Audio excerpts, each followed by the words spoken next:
Visakha YCP mayor కూటమి కార్పొరేటర్లు ఇచ్చిన అవిశ్వాస తీర్మానం నేపథ్యంలో ఎల్లుండి జీవీఎంసీ కౌన్సిల్ ప్రత్యేక సమావేశం కానుంది. జీవీఎంసీ కౌన్సిల్ ప్రత్యేక సమావేశాన్ని సజావుగా నిర్వహించాలని గుడివాడ అమర్నాథ్ నాయకత్వంలోని వైసీపీ బృందం కలెక్టర్కు వినతిపత్రం సమర్పించారు. తమ మేయర్ గొలగాని హరివెంకట కుమారిపై కూటమి కార్పొరేటర్లు ఇచ్చిన అవిశ్వాస తీర్మానం వీగిపోతుందని ఆశాభావం వ్యక్తం చేశారు.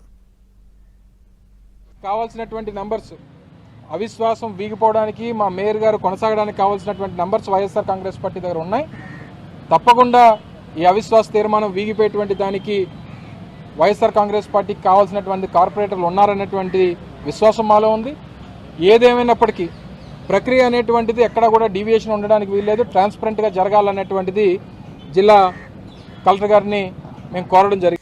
విశాఖ వైసీపీ మేయర్ కూటమి కార్పొరేటర్లు ఇచ్చిన అవిశ్వాస తీర్మానం నేపథ్యంలో ఎల్లుండి జీవీఎంసీ కౌన్సిల్ ప్రత్యేక సమావేశం కానుంది. జీవీఎంసీ కౌన్సిల్ ప్రత్యేక సమావేశాన్ని సజావుగా నిర్వహించాలని గుడివాడ అమర్నాథ్ నాయకత్వంలోని వైసీపీ బృందం కలెక్టర్కు వినతిపత్రం సమర్పించారు.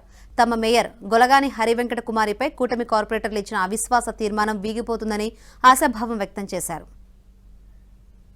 కావాల్సినటువంటి నంబర్స్ అవిశ్వాసం వీగిపోవడానికి మా మేయర్ గారు కొనసాగడానికి కావాల్సినటువంటి నంబర్స్ వైఎస్ఆర్ కాంగ్రెస్ పార్టీ దగ్గర ఉన్నాయి. తప్పకుండా ఈ అవిశ్వాస తీర్మానం వీగిపోయేటువంటి దానికి వైఎస్ఆర్ కాంగ్రెస్ పార్టీకి కావాల్సినటువంటి కార్పొరేటర్లు ఉన్నారనేటువంటి విశ్వాసం మాలో ఉంది.